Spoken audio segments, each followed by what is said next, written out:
मालिक बिन दीनार रहमतुल्लाह अलैह का एक वाक़या।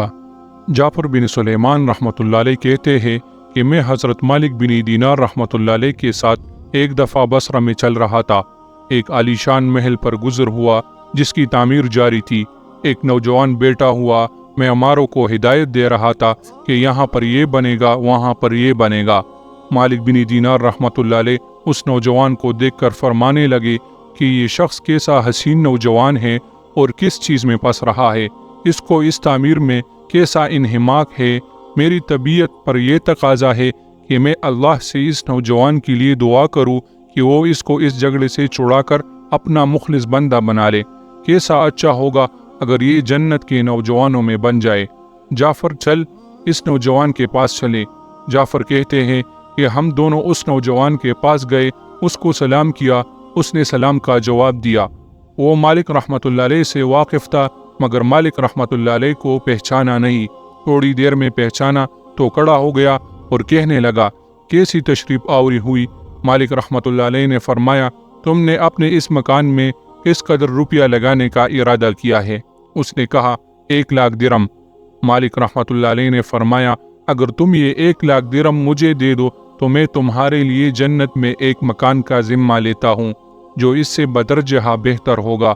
उसमें खशम में खदम बहुत से होंगे, उसमें खेमे और कुबे सुरख याकूत के होंगे जिन पर मोती जुड़े हुए होंगे। उसकी मिट्टी ज़ाफ़रान की होगी, उसका रंग मुश्क से बना होगा, जिसकी खुशबू महकती होगी। वो कभी न पुराना होगा न टूटेगा। इसको मेअमार नहीं बनाएंगे बल्कि हक़ तआला शानू के अमर कुन से तैयार किया जाएगा। उस नौजवान ने कहा, मुझे सोचने के लिए आज रात तक मोहलत दीजिए, कल सुबह आप तशरीफ़ लावे तो मैं इसके मुतल्लिक अपनी राय अर्ज़ करूँगा। हज़रत मालिक रहमतुल्लाह अलैह वापस चले आए और रात भर उस नौजवान की फ़िक्र और सोच में रहे। आखिर शब में इसके लिए बहुत आजिज़ी से दुआ मांगी। जब सुबह हुई तो हम दोनों उसके मकान पर गए। वो नौजवान दरवाजे से बाहर इंतज़ार में बैठा था। जब हज़रत मालिक रहमतुल्लाह अलैह को देखा तो बहुत खुश हुआ। हज़रत मालिक रहमतुल्लाह अलैह ने फरमाया, तुम्हारी कल की बात में क्या राय है। उस नौजवान ने कहा कि आप इस चीज़ को पूरा करेंगे जिसका कल आपने वादा फरमाया था। हज़रत मालिक रहमतुल्लाह अलैह ने फरमाया, ज़रूर। उसने सारे दिरहम सामने लाकर रख दिए और दवात कलम लाकर रख दिया। हज़रत मालिक रहमतुल्लाह अलैह ने एक पर्चा लिखा जिसमें बिस्मिल्लाहिर्रहमानिर्रहीम के बाद लिखा कि ये इकरारनामा है कि मालिक बिन दीनार रहमतुल्लाह अलैह ने फ़ला शख्स से इसका ज़िम्मा लिया है कि उसके इस महल के बदला में हक़ तआला शानहू के यहाँ उसको ऐसा ऐसा महल मिलेगा जिसका जिक्र हज़रत मालिक रहमतुल्लाह अलैह ने इस नौजवान से किया था, बल्कि इससे भी कहीं ज़्यादा उम्दा और बेहतर जो उम्दा साया में हक़ तआला शानहू के करीब होगा।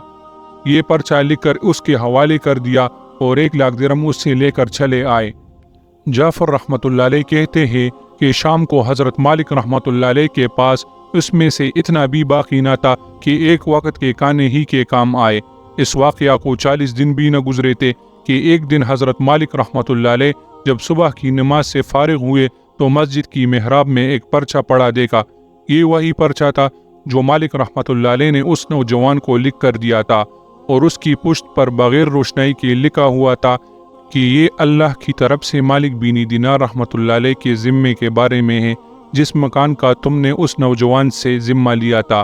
वो हमने उसको पूरा पूरा दे दिया और उससे 70 गुना ज़्यादा दे दिया।